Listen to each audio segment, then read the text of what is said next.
Hi, I'm Peggy Castro, and I have several poems here that I absolutely love. Two are from William Blake, and one is from Edwin Muir. And the two by William Blake are really two opposites of the human experience, which he wrote in songs of experience and innocence.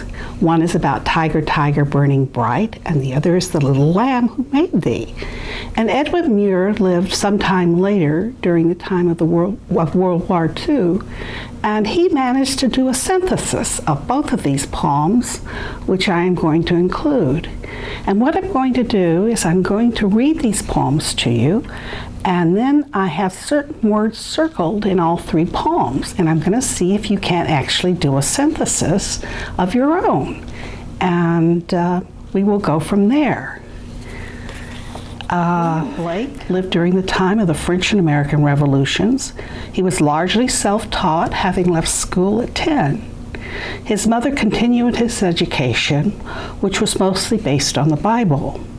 From childhood, he claims to have had visions, and his wife once remarked that she spent very little time talking to him because he spent most of his time talking to God. He became an apprentice to a well-known engraver and eventually wound up at the Royal Academy of Art. He began as an artist and finished as a poet. He was a true original and cannot really be classified. He was an early feminist and had radical views on marriage. His wife was illiterate when they married, and he taught her to read and write, and she was able to become a true equal and help him in his work. Initially, he was inspired by the revolutions of America and France, but soon grew disillusioned. He was adamantly against slavery and any form of authoritarianism. I'm presenting two poems which were the crux of his poetry in the songs of innocence and experience. They are Tyger, Tyger, burning bright, and Little Lamb who made thee. These show two extremes of human experience, which he was not able to reconcile. I feel this paradox was reconciled many years later by Edwin Muir in his poem, I've Been in Love for Long. Edwin Muir lived during the first half of the 20th century. Muir was also self-taught. He was born on a farm in a small island near Scotland and lived an ideal life until the age of 14, when his family lost their farm.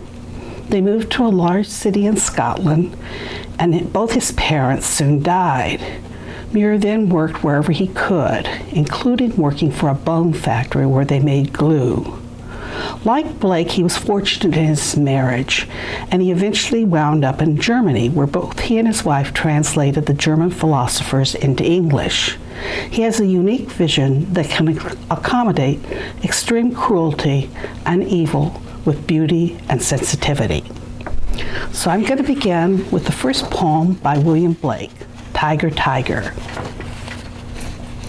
Tyger, Tyger, burning bright in the forests of the night, what immortal hand or eye could frame thy fearful symmetry? In what distant deeps or skies burned the fire of thine eyes? On what wings dare he aspire? What the hand dare seize the fire? And what shoulder and what art could twist the sinews of thy heart? And when thy heart began to beat, what dread hand and what dread feet? What the hammer, what the chain? What the furnace was thy brain? What the anvil, what dread class dare its deadly terrors class? When the stars threw down their spears and watered heaven with their tears, did he smile his work to see? Did he who make the lamb make thee? Tyger, Tyger, burning bright in the forests of the night, what immortal hand or eye dare frame thy fearful symmetry? That's Tyger, Tyger. Now the opposite that Blake also wrote is called The Lamb. Little lamb, who made thee? Dost thou know who made thee? Gave thee life and bid thee feed by the stream and o'er the mead? Gave thee clothing of delight, softer clothing, woolly bright? Gave thee such a tender voice? making all the vales rejoice. Little lamb, who made thee? Dost thou know who made thee? Little lamb, I'll tell thee. Little lamb, I'll tell thee. He is called by thy name, for he calls himself a lamb. He is meek and he is mild. He became a little child. I a child and thou a lamb. We are called by his name. Little lamb, God bless thee. Little lamb, God bless thee. And this is by Edwin Muir, and I feel it reconciles the two poems. And it's called I've Been in Love for Long.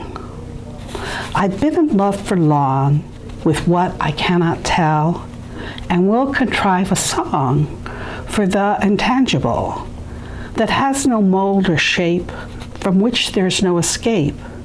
It's not even a name, yet is all constancy, tried or untried the same.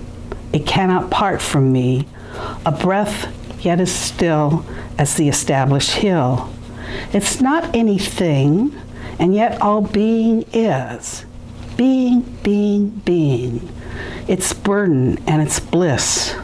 How can I ever prove what it is I love? This happy, happy love is sieged with crying sorrows, crushed beneath and above, between todays and morrows, a little paradise held in the world's vice. And there it is content and carelessness as a child, and in imprisonment flourishes sweet and wild, in wrong beyond wrong, all the world's day long. This love a moment known for what I do not know, and in a moment gone, is like the happy doe that keeps its perfect laws between the tiger's paws and vindicates its cause. Now, if you could possibly look at these poems and the words that are circled and see if you could come up with your own synthesis of the two poems by William Blake.